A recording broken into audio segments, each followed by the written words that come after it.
Hello everyone and welcome to this two-day conference on the road to resilience, delivering multifunctional green infrastructure across Europe. We are delighted to welcome delegates from across Europe and some from even further afield, so welcome.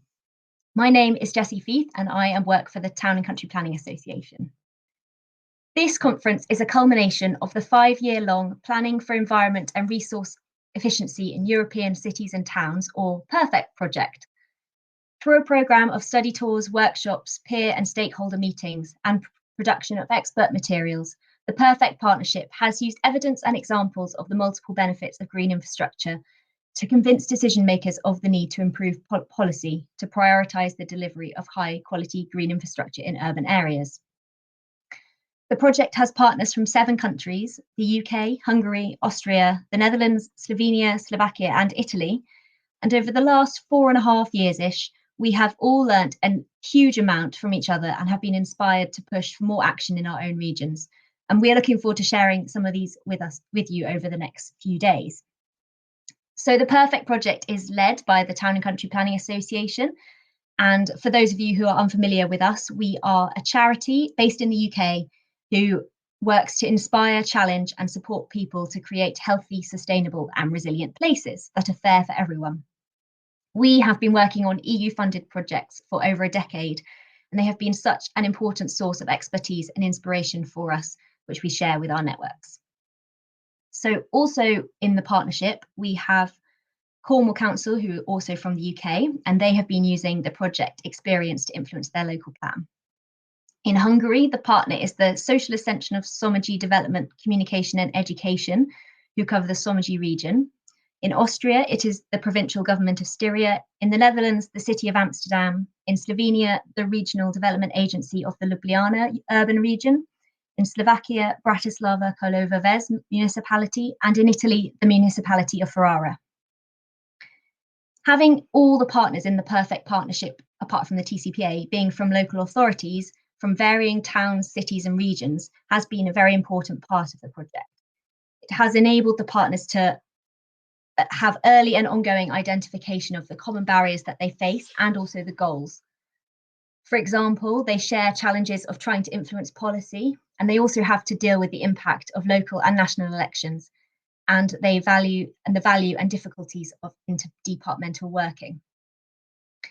Each partner has focused on building their local stakeholder network, and these stakeholders have also been invited to participate in project activities. This has broadened the reach of the PERFECT partnership, and the lessons have been disseminated to an even wider audience. Each partner has used evidence and case studies they have learned through the project as a basis for trying to get policy change in their area to increase the quality and quantity of green infrastructure. After the first 3 years of the project, which started in 2017, so from the beginning of 2020, each partner published an action plan for the next 2 years, which outlined how they would use what they had learned to make a difference in their local area. And you can look at these action plans through the Expo section on the left-hand side of your screen. So the policies that the partners have tried to influence have ranged from ERDF operational programmes to national planning frameworks to local plans. Of course, we all know that the context for green infrastructure has shifted drastically over the last 1.5 years. And yet the COVID-19 pandemic has only strengthened the case for increasing the amount of green space in urban areas. I think all of us have relied on our local green spaces more than ever for exercise, socialising, and our sanity over the various lockdowns. There's the well-quoted stat from Natural England's People and Nature survey, which reported for the UK that 46% of people were spending more time outside in July 2020 compared to before the pandemic. And many experts are expecting this trend for outdoor socialising to continue well after the pandemic is over. There is further evidence that areas with more green infrastructure are less likely to have big health inequalities, another thing that the pandemic has thrown into sharp relief. General population health is known to be a factor in how many people have become seriously ill with COVID-19, and one of the best ways to improve the general health of an area is to invest in its green infrastructure. So over the next 2 days, all of the partners will be sharing their experiences and successes from throughout the course of the PERFECT project. And we will cover topics ranging from health to climate change to community engagement. We are really looking forward to sharing some of the work that you have been doing and hope that both the successes and challenges discussed will resonate with the work that you are doing in your own regions. Before I hand over to my colleague Hugh Ellis, I just thought I'd mention some of the features of this platform that we are using, Hopin. So most of you must have found the main stage to be watching this, so well done. The agenda for the day and tomorrow is available on the reception tab, which you should be able to see on the left-hand side of your screen. Via this, you can also see the various sessions that we have over the course of the next 2 days. We will be recording all the sessions and they will be available on the TCPA YouTube channel in the coming days. So if you miss anything, you can catch up over there. Please also make use of the networking functions so you can see who else is attending this event via the attendee list on the right-hand side of your screen, and you can private message or even request a video chat. You can also use the networking tab on the left-hand sidebar. And in the breaks, please do use this facility and meet some other delegates who are attending this conference. Finally, do check out the expo area where you will find lots of outputs from the Perfect project. And there is also a virtual help desk here. So if you do have any tech issues, please do head over there and one of my colleagues will try and help you. So we have a jam-packed agenda for the next 2 days.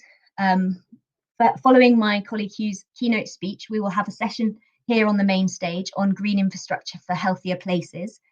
And then alongside that will be a slightly more informal session on green infrastructure through good investments. And you'll be able to access that through pressing on the sessions tab on the left-hand side. And then after a break at 12:30, we will resume with a session here on the main stage on green infrastructure and water. And then on the sessions tab, one on from grassroots to political leadership, how to make it happen. And then today we will finish at 1:30 and we will start again tomorrow morning at 10 a.m. London time. So I think that's everything that I needed to say at this point, other than thank you very much again for joining this event and I hope you enjoy it. Please do be active in the chat and submit your questions to the speakers throughout the day. I am now going to hand over to my colleague Hugh, who is the TCPA's Director of Policy, who is going to talk about green infrastructure benefits going forward and how this might play out both in the context of COVID-19 and the climate crisis. So if you have any questions for Hugh, please do pop them in the chat, which you should see on the right-hand side of your screen. Thanks very much, and over to you, Hugh. Thanks very much, Jessie, and it's great to be part of this event. So welcome to the Perfect Conference. I'm going to make some comments, just quite brief comments, I think, about the importance of how we need to re-engineer our places and cities. Partly, Jessie, as you've said about the health crisis, which you're going to debate more fully in a little while. But principally, I think, because of the drivers surrounding climate change. And I'm going to try to argue just briefly that the change that we need, the radical change we need for places and cities, for regions and our nations, is a change that has to happen now. And I want to speak a little bit to the kind of political will in the run-up to COP26 about how that might happen. But the first thing I'd say, which is important, speaking from the UK, the learning from a project like Perfect, the learning between the partners, and hopefully all of you downloading and watching what they've been doing, is a critical part of our future. We have no future unless international cooperation works effectively. And projects like Perfect and other EU-sponsored projects were critical to that learning.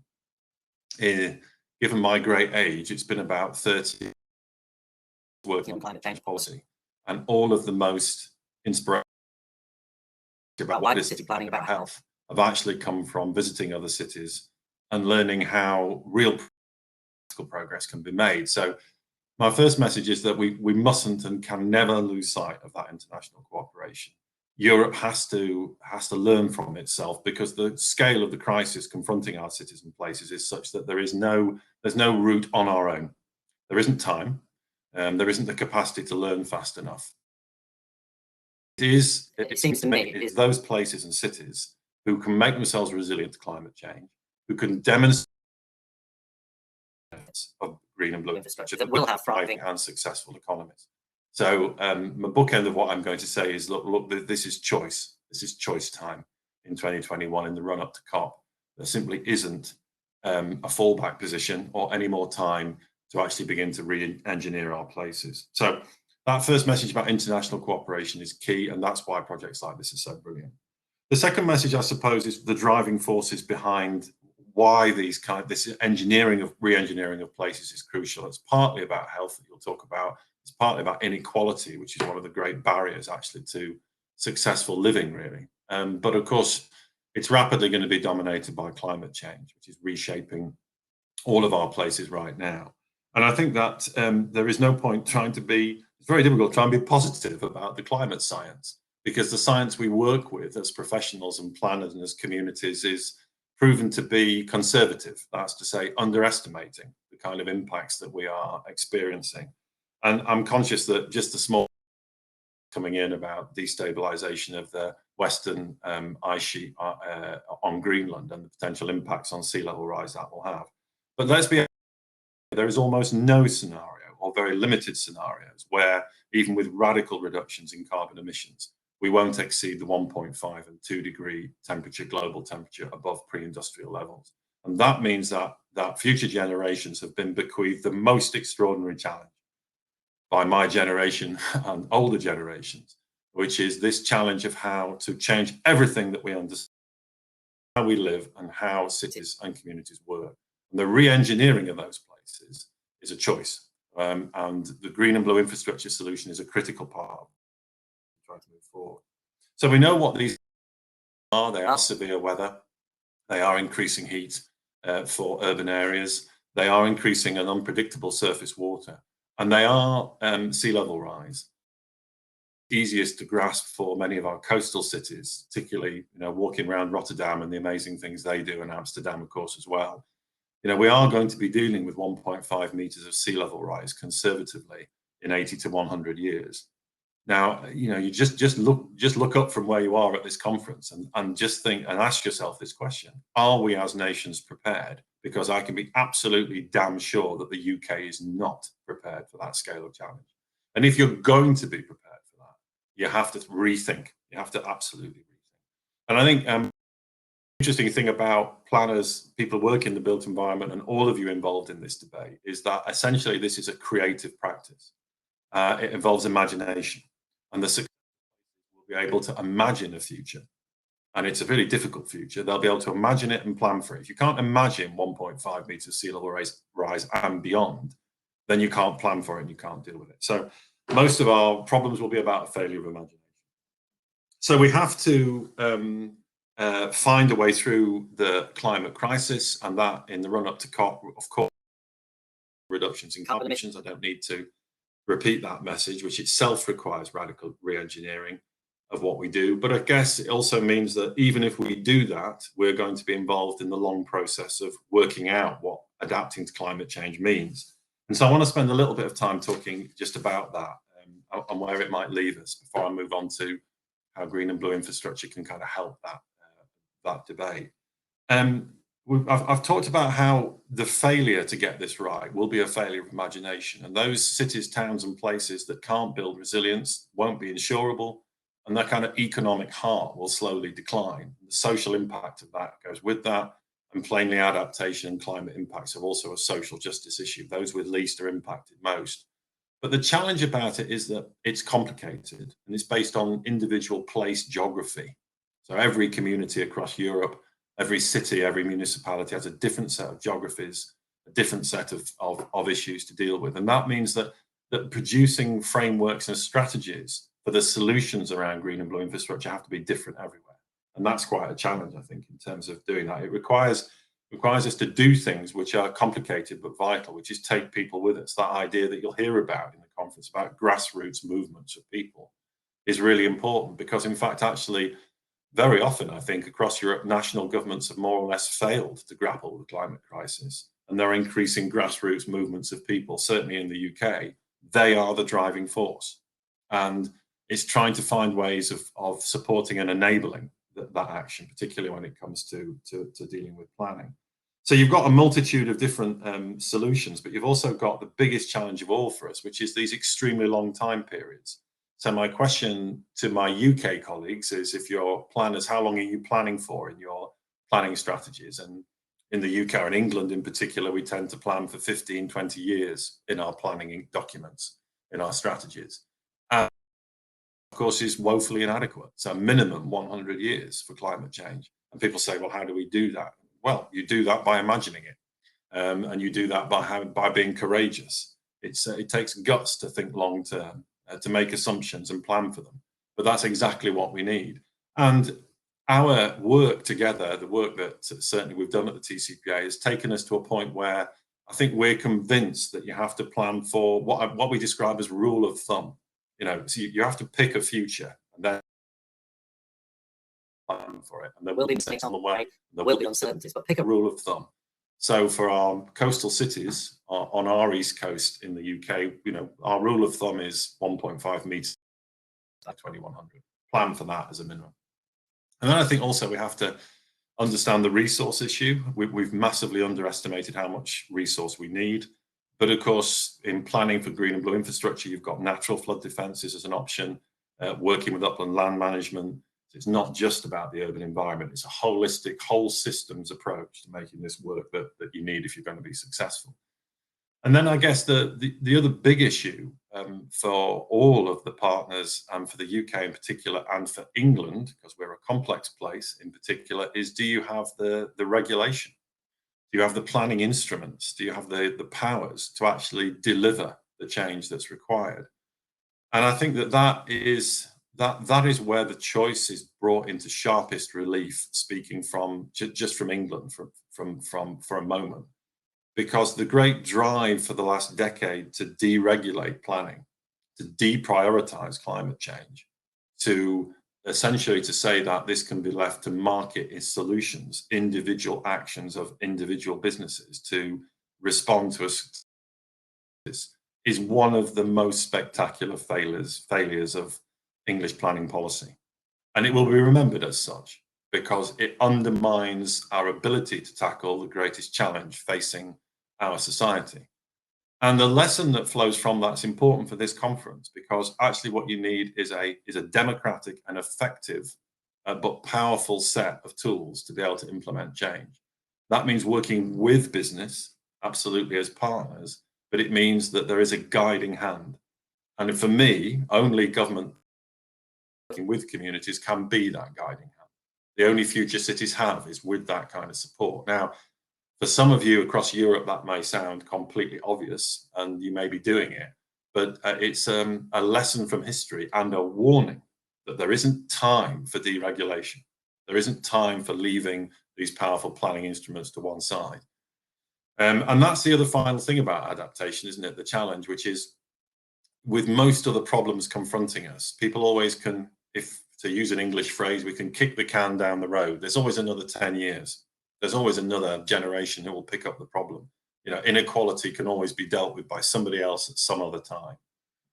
But climate change as a driver isn't like that. If we don't fix this problem now, there isn't going to be a future. And so time is extremely limited. And that means that conferences like this are not just nice to have. When we bring people together, we need to drive action out of these events. And we need to understand that action has to be urgent. So the next 3 to 5 years is such a critical period for future generations, the future of Europe, the future of all our places. I'm going to end, which might surprise you after all of that, on a more positive note, because it is true that if we're making progress on some aspects of decarbonisation, if we throw everything we have at decarbonisation globally, there is a chance that we have a future. If that radical action happens now and continues driving down over the next 2 decades, there's a chance that human society can move forward. But there's also a chance that by taking action on green and blue infrastructure, our lives can be better. And this gets back, I think, to the points that Jessie made. You'll hear more about that there are multiple benefits to re-engineering our cities. So those are partly about how green infrastructure, as you've heard, can support health, and that evidence is really extraordinary now. It's the ability actually to transform the way people live. And so, having talked about the big picture stuff, it's the ability, for example, to create space for environmental improvement, but also space for local food, to empower communities to control their spaces, to see how those spaces can deliver these multiple benefits, from cooling, the enhancement of the environment and biodiversity, as well as actually people's mental health and well-being. So you truly construct the green city, and I have tremendous sympathy in the plans to make London a national park.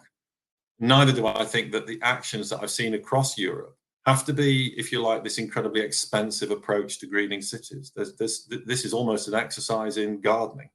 And it can be done actually very cost effectively, if you can mobilize to work with you. But of course, you've got to change the attitudes of business. You've got to change development models. You've got to use space differently. I think actually you've also got to give land away to communities, which is a very radical thought, isn't it? But you actually need to use space differently. Far too many hard surfaces in our cities, far too many surfaces which could be used for all sorts of interesting uses, and pop-up uses not being used for that. So that kind of transformation is amazing. And you can imagine then, so imagine the threat of climate change is the negative. In that city of the future is the positive. And climate change and inequalities will be drivers for change, but I think they could lead to the most amazing places. And so, bringing this to an end, change, I guess, is both a necessity, isn't it? We have to change. I don't want to change. It's difficult and it's challenging and it's disturbing, but change is thrust upon us. And so as we sit here this morning, the challenge is, how can you shape that change? How can that change genuinely benefit the whole of society, sections of it, and how can it give us a truly sustainable future? For those of you, unlike me, at the beginning or in the middle of your careers, you're the people going to be you are the guiding hand. It's this expertise in this conference which is going to give people the pathway to a sustainable future. But I want to leave you with an encouragement, but also a kind of challenge. As we run up to COP26, I am bitterly sick of big picture political commitments being made with no practical delivery behind them. We have to be the practical delivery. We have to demonstrate that change is possible and deliverable. We have to demonstrate, above all, practical hope for people, so that we take the scale of the challenge and then we set out how it can be addressed. Now then, as you're going to hear in this conference, there are huge benefits to what we're talking about here, but all of these solutions are deliverable. It's not a technical problem. We have all of the technical solutions. At the end, it's a political challenge. It's whether we care to change in time to create that future. So I'm going to leave you with this one kind of, I don't know whether it's a threat or a challenge, really. After more than 30 years of working on climate change and planning, I can be absolutely clear that conferences like this have to lead to action. So at the end of it, ask yourself this question: what are you going to do differently? What are we going to do to drive the transformation of cities? And how can we think differently? Leave the future of these places to the awful prospect of responding to a crisis, a major flood event, but actually we can drive change so we're ready for that future. So it's great to be a part of it. I hope the conference goes really well. Do exchange all the information and make use of all the networking. But as I said, by the end of this year, when we get to COP26, let's make sure we've driven the change we so critically need. Thanks very much. Thank you, Hugh, very much for that presentation. We have got about 10-15 minutes for questions. So if anyone does have any questions for Hugh, then please do put them in the Q&A function, which is on the right-hand side of your screen. I was going to kick off with one, which was about deregulation. And you were talking about how much planning has been deregulated in this country. And how much do you think that has already affected the amount of green infrastructure and other interventions being implemented, and what can we learn from other countries that do not have such a deregulated planning system? I mean, I know there are pressures, as when we've been to visit the Netherlands and been to Amsterdam, there are deregulatory pressures across Europe. It's a sort of a kind of fashionable thing to do.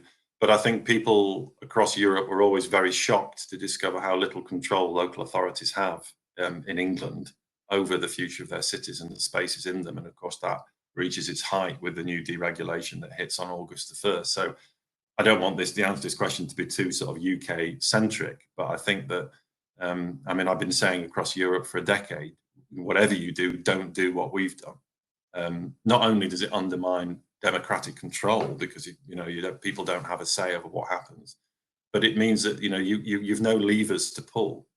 And it's been obvious, Jessie, for years through our European work that the most successful places across Europe, and no one's doing it, no one's doing it perfectly, but everyone's got problems and challenges. But by and large, the most successful places are those municipalities and cities who actually have the regulatory powers and use them advisedly to deliver change.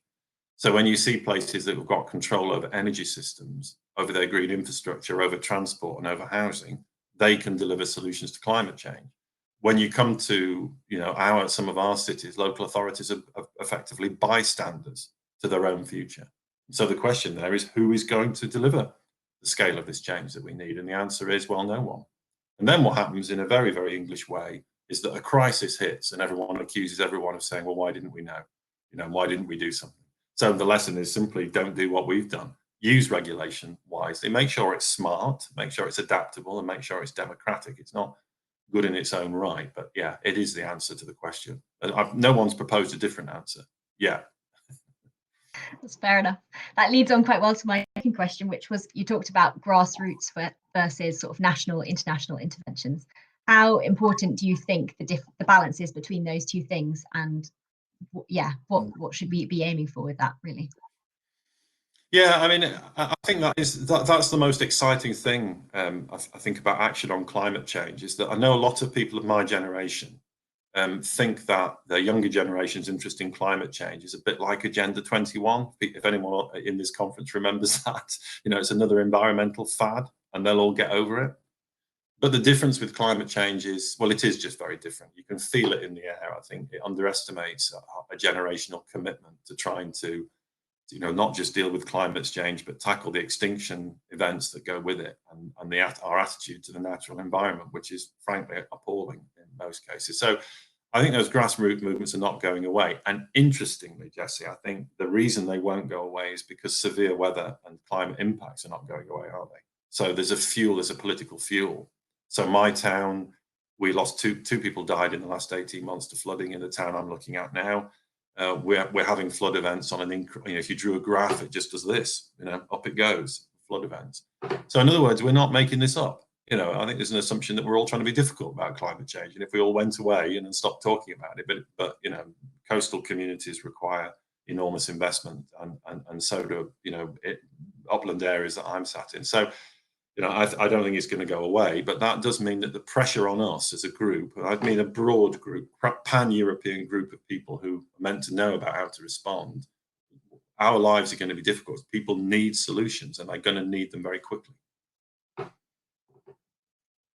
you. We've got some questions coming in now, which is great. We'll just get through as many as we can in the next 15 minutes. So the first one is, how brave should English local planning authorities be in terms of biodiversity net gain targets? Perhaps you could just briefly explain what biodiversity net gain is as well for our European colleagues. Yeah, so biodiversity net gain is essentially a kind of new instrument that government is pushing through the new environment bill, which for better or worse is a bill designed to put some environmental protections post our exit from the European Union in place. And net gain is essentially an instrument that says, where development takes place, that development should result in a net gain for biodiversity, a net gain for the environment. It's quite controversial in some senses because it's a kind of a trading scheme if you're not careful. But of course, the ecological disaster that we currently face means that net gain could be a useful instrument. But in terms of the local authorities' ambition on net gain, which is really code for their ambition on biodiversity enhancement, it's the same as I would say for your ambition on climate change. There are two ways of approaching national government policy across Europe. Give into it and use it as a constraint, or you can be creative. And my advice is be creative, be ambitious. You've got to be, because municipalities and local authorities are standing between their communities and the crisis coming down the road. And you are not going to be thanked, I can tell you this, for not being ambitious about this stuff. So, I'm not going to depress everyone again, but we're in the middle of a climate crisis, and in the middle, as far as we understand, of the biggest extinction event planets, that we understand has ever happened. And so if we're not going to be ambitious now, when are we going to be ambitious? Another question, which is, GI is something our clients want to put in and have commitments to, but then the budget hits and this is the first thing to go. Planning is not strong enough to protect the commitments. How do we change this? Yeah, I mean, this is an economic and a cultural question. So just really quickly, I was thinking, this morning, how many times I've been in meetings where this is all regarded as nice to have. So this is all bolt on. It's an option. What we're going to do is the hard economics means this is the hard build. This is what we're going to deliver. And if we can dress this up with something, well, that's great. But of course, when economic times get hard, that's the first thing to go. As us as practitioners to say that this is not an optional extra, it's absolutely fundamental to the way that we develop. And the TCPA is such an old organization that I can remember reading how difficult it was for us to persuade developers to put inside toilets in houses in the 1950s. And all the same arguments with, oh, it's an optional extra, nobody really needs it. And eventually change happens. So I think it's partly about us. We have to be very brave and stand up for that as an integral part of the design and concept of development. But I also think we need to look at development economics. And development economics are very, very UK. I'm not going to, suggest that I can speak for the rest of Europe. And they're broken essentially because we're paying far too much for land prices. And then as a result, we're not able to deliver the benefits which development should bring to communities. And that means, actually, ironically, it's linked back to this argument about strength in planning. If planning is strong enough to make those requirements up front, developers will pay less for land and you can produce the benefits. But all I would say in this country at the moment is that the deregulation of planning has left the development sector, ironically, in a really difficult position because real creativity, technical expertise goes with regulation, doesn't go with deregulation. You end up, it's a rush to the bottom. And so we don't need the skills if we're not going to deploy these brilliant solutions. So I think you've got to be very strong. I really want the profession, and particularly all of us working in charities, in the public sector and the private sector, in planning and design and architecture, to be much stronger. I don't understand why our voice isn't stronger. We should be screaming morning till night about these issues professionally. And I frankly don't really care whether clients get slightly upset about it. It is our job. It is our ethical responsibility to be loud about this, which is, as you know, Jessie, over. But there you go. Be strong, I think. We have a question from Andrea, which is, since Brexit, do you think the thinking from politicians behind climate issues has changed at all? I think the new interest in climate change is probably isn't directly related to Brexit. I think it's probably related to a wider set of impacts from climate change and a new concern around it. I mean, let's call the last 10 years of politics the Trump era, and that era is spread across all sorts of places and represented by all sorts of politicians. And I think that in that it became clear to people and communities and everyone really that we'd lost a decade. If I'm really honest with you all, I'm not sure whether or not that wasn't the critical decade, because we needed to make we lost so much momentum on climate change. So in the UK, we cancelled our zero carbon housing commitments, and we just basically let the industry off the hook. And so much brilliant stuff could have been done in that 10 years. But I think, as I said before, for us post-Brexit, we have our own problems to confront.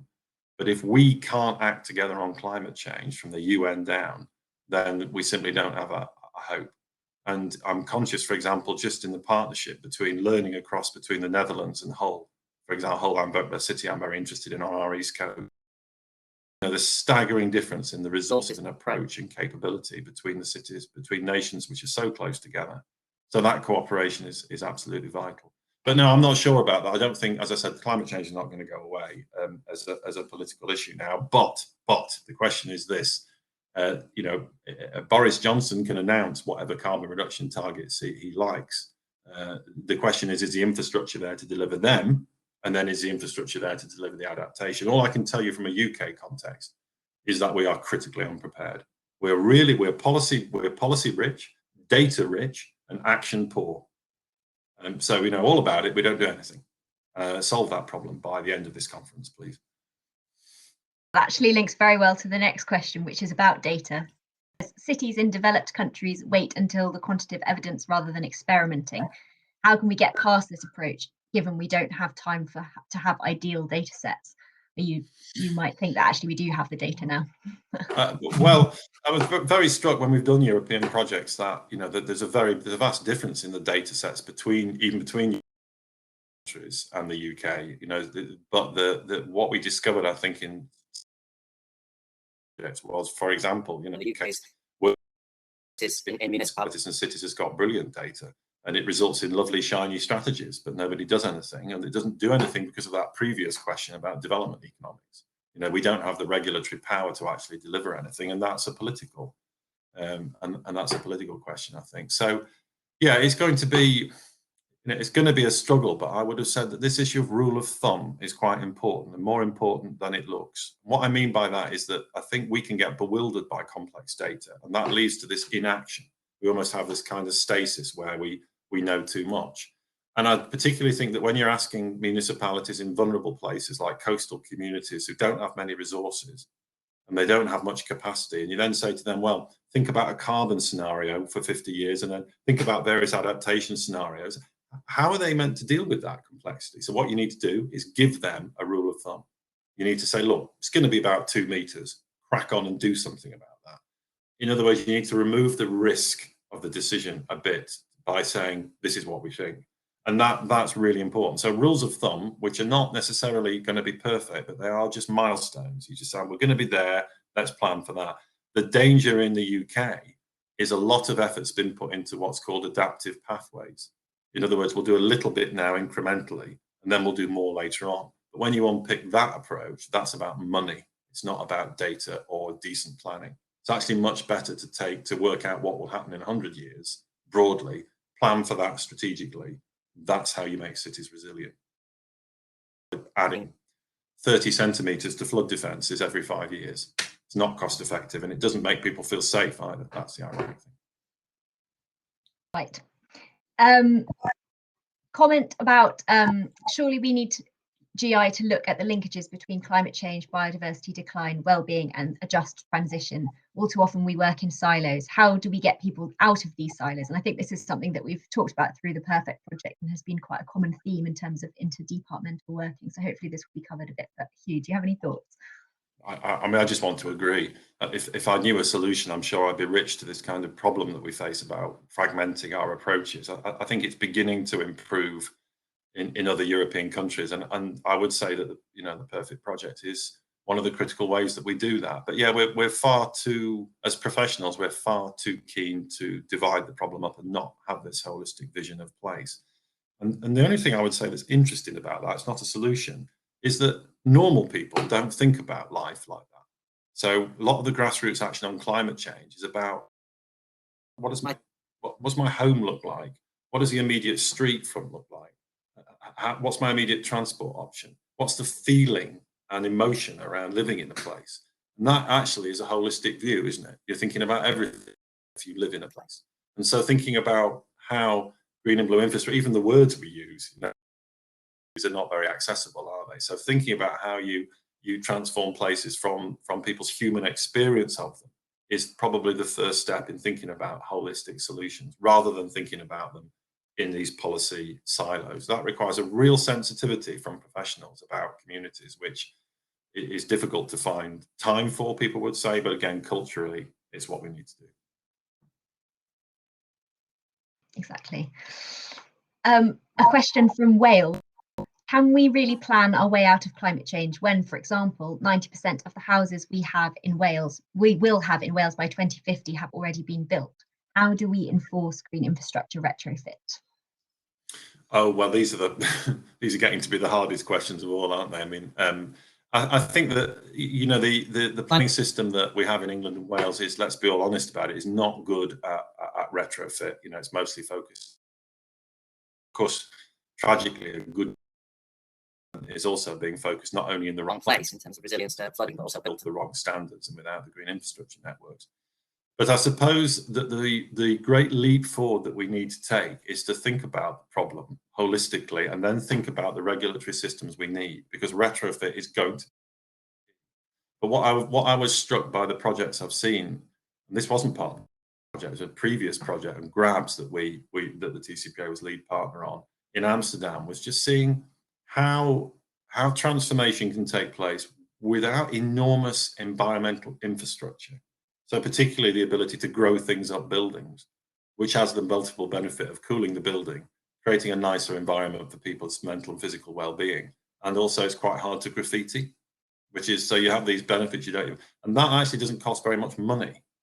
It's actually about the ambition, but it was about shifting power into communities and letting them take that challenge on. So that's not in our terms the statutory planning system, but that is the wider kind of lessons that flow out of this project. And we're going to need new mechanisms for that. But I would say in Wales, as right across Europe, there is an awful truth that some communities are going to have to be relocated and some communities are going to have to be reconstructed. And nobody wants to talk about that. It's too politically dangerous, but it is true, and we're going to have to confront it. And that is going to be an immense challenge, because in terms of sea level rise, it's very difficult to see that all of our places can be protected going forward. And that, so there are things that dare not speak their name in this debate, and that's one of them. But we have to confront it. We have to confront that now. Yeah. Okay. One final question. I'm afraid we haven't got time to answer them all, but could TCPA recommend the introduction of clear UK environmental regulations similar to building regulations? Then developers would plan and budget for incorporating significant climate and biodiversity measures. And I think, Jessie, we are. We're having a go at that. So you may be aware that there's some recommendations from our National Infrastructure Commission. Sorry to our European partners, it's a bit UK focused, but they created a set of national resilience standards. Government rejected them, didn't want to apply them. And we're now working with the insurance industry, who, they're the real drivers for this right across Europe and in the UK, because of course places will not get insurance unless we can demonstrate resilience. And I think so. Building resilience standards are a hot topic that are being advocated. They're quite challenging in some senses, because even resilient standards for buildings shouldn't allow us to build in the wrong place in terms of flood risk. They're not a panacea. But yes, we definitely need to do that. And I think that what will flip that will be the fact that the insurance industry will look at new housing and say, we're not insuring that unless it reaches a certain level of standards. I have to tell you, as of this morning, that the Westminster government is not responding to our strong set of letters to prime ministers and other ministers about why we need resilient standards. And that is just a terrible mistake. So, we'll keep trying.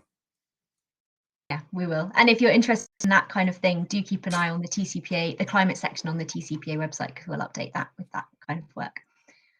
Thank you so much, Hugh, for answering all those questions. Hope everyone found it useful. We now have come to the end of this welcome session.